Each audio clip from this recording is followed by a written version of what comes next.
the offer process. So let's talk about the offer process.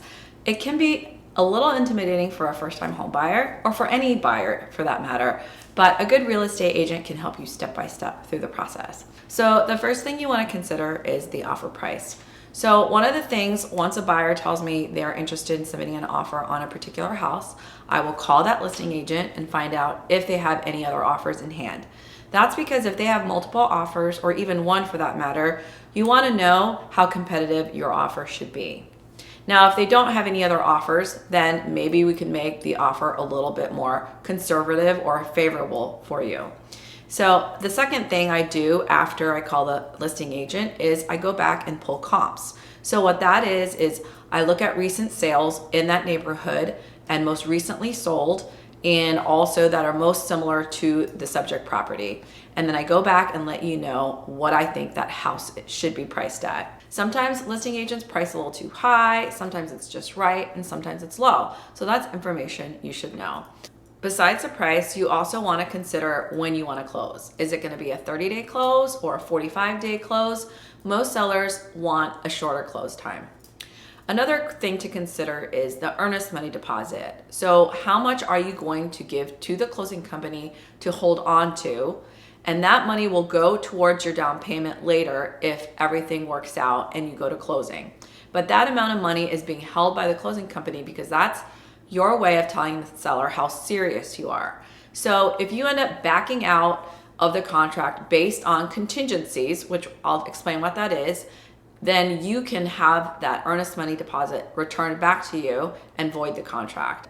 So what are contingencies? Contingencies are ways to void the contract as a buyer, and essentially it's a protection for you.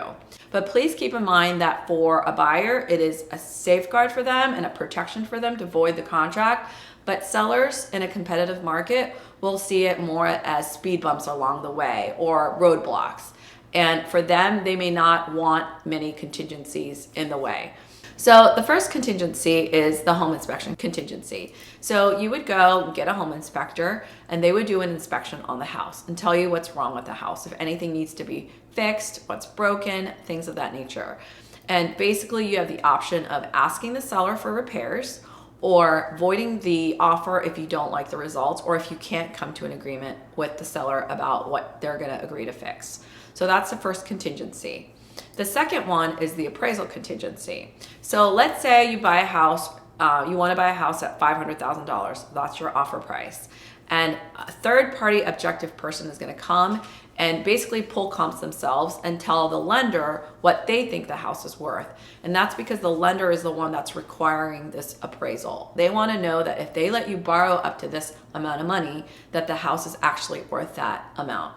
So let's say you offer $500,000 and the appraisal comes in at $490,000. Well, now there's a $10,000 gap. So either the seller has to come down to $490,000 in price, or you're going to have to pay that $10,000 gap in cash, or you can negotiate and meet in the middle somewhere. And if you can't come to an agreement and you have that contingency in place, then you can void the contract and get that earnest money deposit back. So that's the second contingency. The third one is the finance contingency. So that basically means that at the beginning, when you get a pre-approval from a lender, they're supposed to pull your credit and collect your income statements and basically provide a letter that says to the seller that at this juncture, at the beginning of this process, I do feel that the loan will be approved. But let's say within that 30 or 45-day close process, the lender finds out that you're actually not approved. Well, if you have that finance contingency in place, you could void the contract and get your deposit back. Now, what happens if you waive all of these contingencies? So that was happening quite a bit early last year when the market was crazy. People were waiving everything. So what that means is they're waiving, if they waive home inspection, they're basically saying they're not going to do a home inspection, or they may just do it for informational purposes, but they can't void the contract based on home inspection results. The second one is the appraisal. Let's say you waive the appraisal. That means that regardless of how low the appraisal comes in, you are still guaranteeing that you are going to buy that house at the offer price, no matter what. So you're paying that gap, even if it comes in low. And you can't get out of the contract based on an appraisal contingency. The third one is the finance contingency. So if you waive that contingency and your lender has found out that you're actually not approved, that means you would forfeit your deposit to the seller.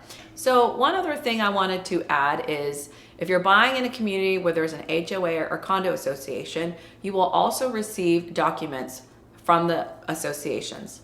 So what that means is you have 3 days to review those docs from the time you receive them. Now, if you want to back out due to rules or regulations within the community that you do not agree with, you also have the right to back out. But I tend to tell my buyers not to focus so much on that being your out if you want the option to void, because you don't know when you're actually going to receive the docs. Finally, there may be additional things such as a post-settlement occupancy where a seller may need to rent back their place from you after closing. So these are things that you definitely want to consider and take time discussing with your real estate agent in detail. I would love to help you through this process. I love working with first-time home buyers and repeat buyers. People forget this process can be complicated, and that's what I'm here for.